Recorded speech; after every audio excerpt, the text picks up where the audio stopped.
Welcome back to Cities for People, and in this video series, we explore cities and the insane transformations that have taken place in the past 15 years or so.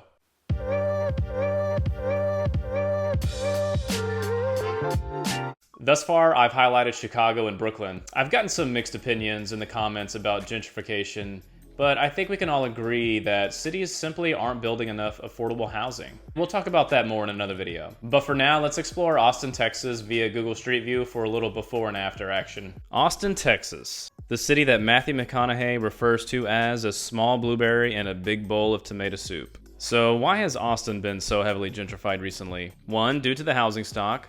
You had a lot of older neighborhoods that featured historic homes and buildings that could be renovated or restored. All the tech companies moved here. Tesla, Apple, Samsung, you name it. You got the gentrification of other cities like San Francisco, New York, LA, and it's pushed some residents, out to seek more affordable housing in Austin. The median home value in Austin has grown from $220,000 in 2013 to $540,000 in 2023, even though that is starting to fall a little bit.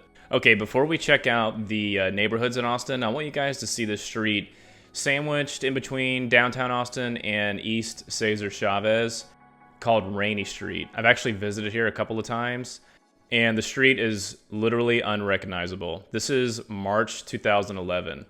Just looks like a normal, regular neighborhood street with small little cute homes, cottages.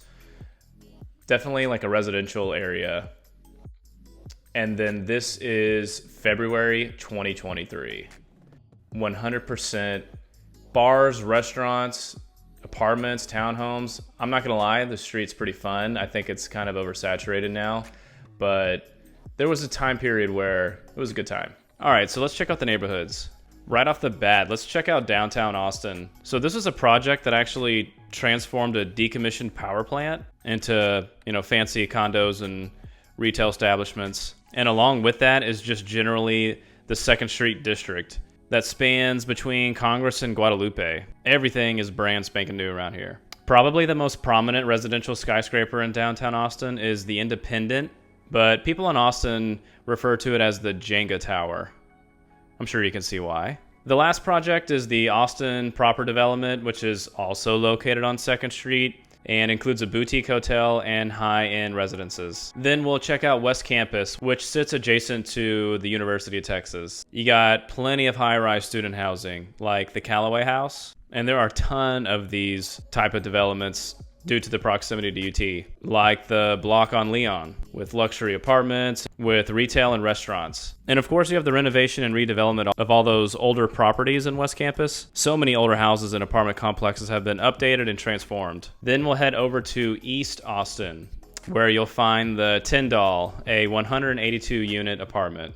And this is a very Texas and Austin type of development, the Springdale General, which brought ton of new creative businesses to the neighborhood, but also displaced an old business and longtime residents.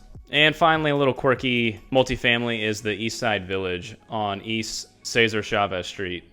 And speaking of East Cesar Chavez, that's the next neighborhood we're going to check out, where you have more luxury apartments like the Arnold.